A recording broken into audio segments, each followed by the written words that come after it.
Well, today we are tucked away in Le Petit Paris. Yes. One of the change rooms here in Shepherd's Fashion. One of the designer dressing rooms. Beautiful. The store is open, so we wanted to just sneak away for a couple of minutes. We hope you're still in a festive mood, even though Christmas Day has passed. Mm-hmm. We want to talk a little bit about Christmas tradition and Christmas memories. What about you, Maureen? Well, you know, I think we talk about cooking, and I'm not a good cook at all, but there is one thing that I have in as a tradition at Christmas time in our family is Christmas morning I make these, they are very good crepes with fresh fruit and whipped cream and of course real maple syrup. So that is the one Christmas tradition that we do every year. I love it. Well, and what about you? You're a busy person. You don't have time to be cooking. My I'm goodness. just not a good cook. Oh, I was trying to cover you there.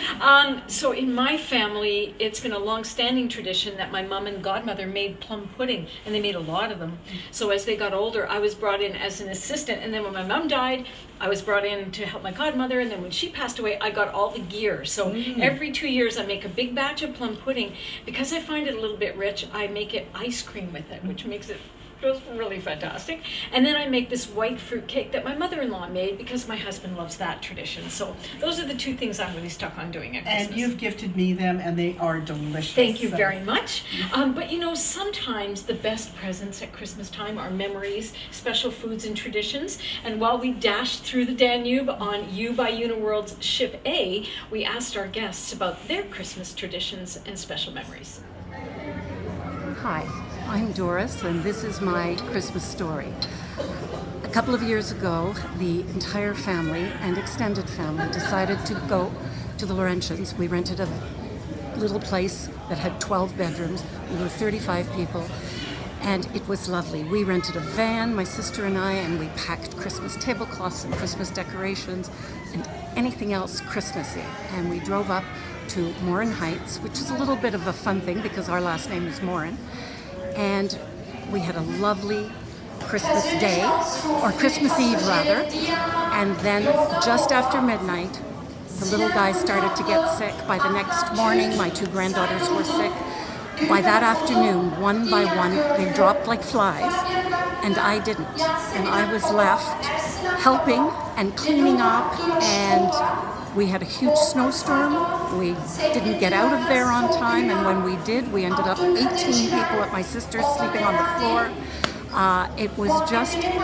We laugh about it now, but it is a Christmas that we will never do again. Hi, I'm Myra, and as you know, I'm from the Yukon. And my Christmas tradition is to find old Christmas bulbs all year long and dress random trees along the highway. So people that are traveling along the highway in the north, maybe away from their family and whatnot, have a Christmas tree.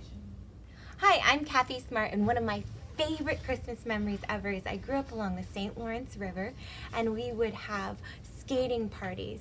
So we would invite a whole bunch of people from our church, and we would go skating along the St. Lawrence River, and then my parents would make hot chocolate, and it was so much fun. So when I think of Christmas, I think of skating. My tradition is Christmas butter.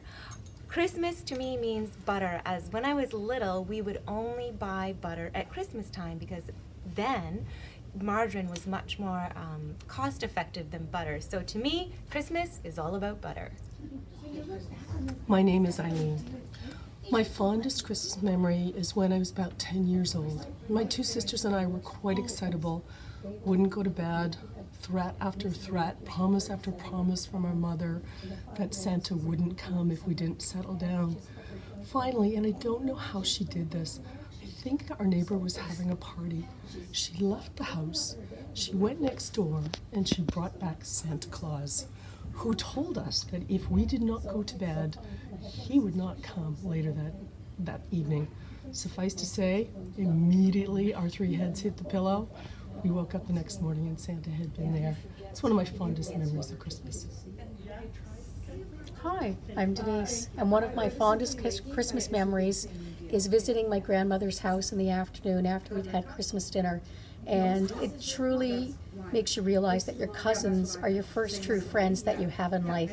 So there were often 20, 30 young kids just wreaking havoc in the house, running around everywhere outside, playing in the barns and the fields. sliding down the big hill. And I think at Christmas time, my family always go back to those memories of Nanny Ryan's in Middle Cove, Newfoundland. Thank you. Hi, I'm Carol Ann. I'd like to share my Christmas tradition. For us, it's very important that everyone takes part in preparing Christmas dinner. My children have been involved since they were 5 and 6. My son is in charge of making this layered salad. My daughter's in charge of making gravy. Well, many years later, they now have children of their own, 6-month-old and a 7-month-old. And last Christmas, with this busy time, I tried to take over this, and they were very upset because to them, part of Christmas is giving to others with food. So I learned very quickly that this can't be replaced. So important to us. So thank you for the ladies who dashed down the Danube with us this December and sharing your traditions with us. So special. Yeah. But we want to hear from you. Do you have a special Christmas tradition or a favorite Christmas memory? It is such a special time of year, or a holiday memory if you don't celebrate Christmas. We would love it if you post that in the comments. Thank you very much for joining us.